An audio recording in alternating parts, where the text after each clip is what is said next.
1830 और 1848 के क्रांतिकारी आंदोलनों के तहत हम लोग क्रांति का स्वरूप 1848 की क्रांति जो उसका स्वरूप और महत्व जो उसका अध्ययन कर रहे थे, जिसमें कि हमने देखा कि तीन चरण जो है वो किस प्रकार से समाप्त हो गए और चौथे जो चरण था जो अंतिम चरण था उसमें बोनापार्टिस्ट जो उनकी विजय हुई थी और लुई नेपोलियन द्वितीय गणतंत्र का राष्ट्रपति बन गया। उसी के समय में गणतंत्र की समाप्ति के प्रयत्न शुरू हो गए थे और 1852 में गणतंत्र को समाप्त कर दिया गया। नेपोलियन तृतीय का साम्राज्यवाद या साम्राज्य स्थापित हुआ और इस प्रकार से क्रांति में उच्च मध्यम वर्गीय सुधारवादियों, गणतंत्रवादियों तथा समाजवादियों का प्रभाव रहा और अंत में वही मध्यम वर्ग जिसने 1889 और 1830 की क्रांतियों से लाभ उठाया था विजयी रहा। इस प्रकार से 1889 की भांति 1848 की क्रांति में भी क्रांतिकारी कुछ करना चाहते थे, किंतु हो कुछ गया और दोनों ही बार जनता की प्रभुसत्ता स्थापित करने का प्रयत्न किया, किंतु दोनों ही बार नेपोलियन का साम्राज्य स्थापित हो गया। और 1848 की फ्रांसीसी क्रांति के राजनीतिक इतिहास में एक महत्वपूर्ण घटना यह है कि इस क्रांति ने मताधिकार का विस्तार करके मध्यम वर्ग से सत्ता छीनकर समाज को सौंप दी। एक मिनट। इस क्रांति ने जनतंत्र के विकास में भी बहुत अच्छा योगदान दिया।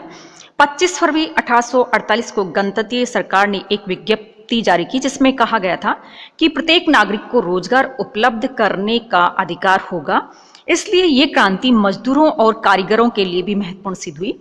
1848 की क्रांति से फ्रांस में वैधानिक राजतंत्र का प्रयोग असफल हो गया और क्रांतिकारियों ने राजतंत्र को समाप्त कर उसके स्थान पर गणतंत्र स्थापित करने का निर्णय लिया। इस क्रांति का सबसे ज्यादा महत्व तो इस बात में है कि फ्रांस की 1848 की क्रांति ने यूरोप के अनेक राज्यों में क्रांतिकारी और उदारवादी आंदोलन को प्रोत्साहित किया तथा यूरोप का अधिकांश भाग क्रांति की चपेट में आ गया।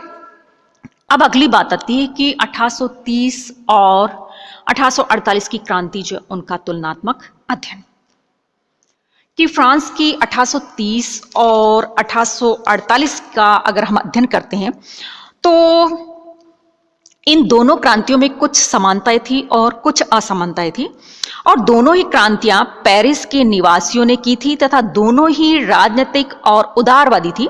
प्रांतों ने इन क्रांतियों में कोई विशेष सहयोग नहीं दिया था और दोनों ही क्रांतियों ने लोकप्रिय प्रभुसत्ता के सिद्धांत को स्वीकार किया तथा तिरंगा झंडा एवं मार्सेल के राष्ट्रीय गीत को अपनाया। और दोनों ही क्रांतियों की सबसे महत्वपूर्ण ये बात थी कि इन क्रांतियों के अंत में संपन्न वर्ग की विजय हुई थी। उन्होंने अपनी इच्छा अनुसार नीतियों का संचालन किया था। इसके साथ ही क्रांतिकारियों के प्रतिपक्ष सत्ता प्राप्त करने हेतु एक दूसरे के विरुद्ध संघर्ष करते रहे और दोनों ही क्रांतियों की समाप्ति के बाद उत्तेजना एवं लोक प्रदर्शन जारी रहे और दोनों ही क्रांतियों के परिणाम क्रांतिकारियों के लिए निराशाजनक रहे। इसलिए कहा जा सकता है कि दोनों क्रांतियां असफल रही और इस साधारण बातों के अलावा दोनों क्रांतियों में कोई विशेष समानता नहीं थी। अब देखते हैं कि इन दोनों क्रांतियों में डिफरेंस क्या रहे थे। सबसे पहली बात है कि 1830 की क्रांति के मूल में सामंत वर्ग तथा विशेषाधिकार प्राप्त वर्ग जो था उन दोनों के बीच में विरोध था और कुलीन और पादरी जो कि कट्टर राज सत्तावादी थे 1789 की क्रांति की उपलब्धियों को नष्ट करना चाहते थे। अतः चार्ल्स दशम के निरंकुश शासन तथा कट्टर राज सत्तावादियों की प्रतिक्रियावादियों नीतियों का विरोध करने के लिए 1830 की क्रांति हुई थी, किंतु 1848 की क्रांति में मजदूरों की स्थिति सुधारने के लिए समाजवादियों ने संघर्ष किया था। इस प्रकार से 1830 की क्रांति में समाजवादियों का नामो निशान नहीं था, जबकि 1848 की क्रांति में इस तत्व का सबसे ज्यादा प्रमुख हाथ रहा था। दूसरी बात यह आती है कि 1830 की क्रांति का एकमात्र उद्देश्य निरंकुश और प्रतिक्रियावादी शासन का अंत करना था। इसीलिए चार्ल्स दशम के भाग जाने के बाद क्रांतिकारियों ने गणतंत्र स्थापित नहीं किया बल्कि संवैधानिक राजतंत्र स्थापित किया। किंतु 1848 की क्रांति ने तो फ्रांस के राजतंत्र को ही समाप्त कर दिया तथा उसके स्थान पर गणतंत्र की स्थापना हुई। यद्यपि कुछ राजसत्तावादियों ने राजतंत्र को बनाए रखने का प्रयत्न किया, किंतु उन्हें कोई सफलता नहीं मिली। 1830 की क्रांति का मुख्य आधार चार्ल्स दशम की गृह नीति थी और उसकी विदेश नीति सफल न होते हुए भी क्रांतिकारियों ने उसकी विदेश नीति की ओर कोई भी ध्यान नहीं दिया। किंतु 1848 की क्रांति के मूल में लुई फिलिप की विदेश नीति की असफलता थी। इसके अलावा जो चौथा कारण था कि 1830 की क्रांति में 1830 की क्रांति के परिणामस्वरूप उच्च मध्यम वर्ग को ही मताधिकार प्राप्त हुआ, जबकि 1848 की क्रांति के परिणामस्वरूप वयस्क मताधिकार मिला था। पांचवी बात यह थी कि नेपोलियन के पतन के बाद कट्टर राजसत्तावादियों ने फ्रांस में फिर से पुरातन व्यवस्था स्थापित करने का प्रयत्न किया, जिससे 1789 की क्रांति के द्वारा स्थापित समानता के सिद्धांत को खतरा उत्पन्न हो गया था और 1830 की क्रांति ने इस आशंका को समाप्त कर समानता के सिद्धांत को दृढ़ता प्रदान कर दी। 1848 की क्रांति ने राजनीतिक समानता स्थापित कर दी। अगली बात यह थी कि 1830 की क्रांति के प्रभाव के कारण सारे यूरोप में क्रांतियां हुई, किंतु बेल्जियम को छोड़कर कहीं भी उसका राष्ट्रीय रूप नहीं था, बल्कि सभी जगह वैधानिक शासन के लिए आंदोलन हुए थे। किंतु 1848 की क्रांति के प्रभाव से यूरोप में जो क्रांतियां हुई उनका स्वरूप राष्ट्रीय था और यूरोप में जहां भी क्रांति हुई उनमें जनता ने तत्कालीन शासकों को हटाकर राष्ट्रीयता के सिद्धांत पर आधारित शासन की स्थापना की थी। अगली बात यह आती है कि 1830 की क्रांति के बाद क्रांतिकारी परंपराओं का राजतंत्रीय व्यवस्था से सामंजस्य स्थापित किया गया, किंतु 1848 की क्रांति द्वारा लोकतंत्रीय आदर्शवाद को पुनर्जीवित करने का प्रयास किया गया तथा क्रांतिकालीन परंपराओं का राजतंत्रीय व्यवस्था से सामंजस्य स्थापित करने के प्रयत्नों का हमेशा के लिए परित्याग कर दिया गया। और 1830 की क्रांति जनता में धीरे धीरे उत्पन्न होने वाले असंतोष से पैदा हुई थी। वियना कांग्रेस के निर्णय से जनता क्षुब्ध थी, फिर भी फ्रांस की जनता ने उसे सहन कर लिया और चार्ल्स दशम के अत्याचारों को भी फ्रांसीसी जनता सहन करती रही, किंतु जब उसके अत्याचार अपनी चरम सीमा पर पहुंच गए तब जनता इन अत्याचारों के विरुद्ध उठ खड़ी हुई। यद्यपि 1848 की क्रांति का कारण भी जनता में निरंतर बढ़ता हुआ असंतोष था, किंतु यह क्रांति अचानक हो गई थी तथा किसी को इस बात का ज्ञान नहीं था कि 4 घंटे बाद शासन का तख्ता पलट जाएगा और क्रांति की आग सारे यूरोप में इतने अचानक ढंग से फैल जाएगी।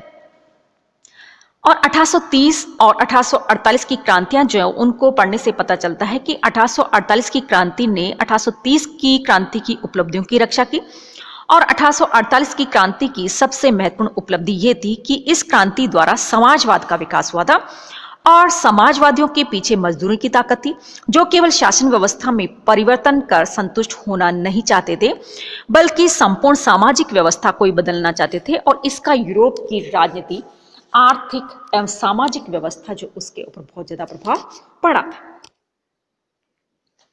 अगली बात आती है यूरोप में क्रांति की गूंज, कि यूरोप के इतिहास में सन 1848 की क्रांति का वर्ष यानी कि जो टाइम जो था उसको क्रांति का समय माना जाता है और जिस प्रकार फ्रांस की 1830 की क्रांति ने यूरोप के राज्यों को प्रभावित किया था, उसी प्रकार फ्रांस की 1848 की क्रांति से भी यूरोप अछूता नहीं रहा और 1848 में यूरोप के विभिन्न राज्यों में 17 क्रांतियां हुई थी।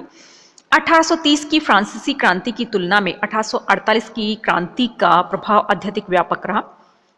मध्य यूरोप तो इससे इतना ज्यादा प्रभावित हुआ था कि वियना कांग्रेस ने जो यूरोपीय व्यवस्था का ढांचा बनाया था उसकी नींव हिलने लगी। यद्यपि 1848 के आरंभ में निकट भविष्य में क्रांति की कोई भी संभावना नहीं दिखाई दे रही थी, तथापि यूरोप के अनेक भागों में ऐसी विस्फोटक परिस्थितियां जो उनका निर्माण हो चुका था, जिसके परिणाम स्वरूप क्रांति भड़क सकती थी।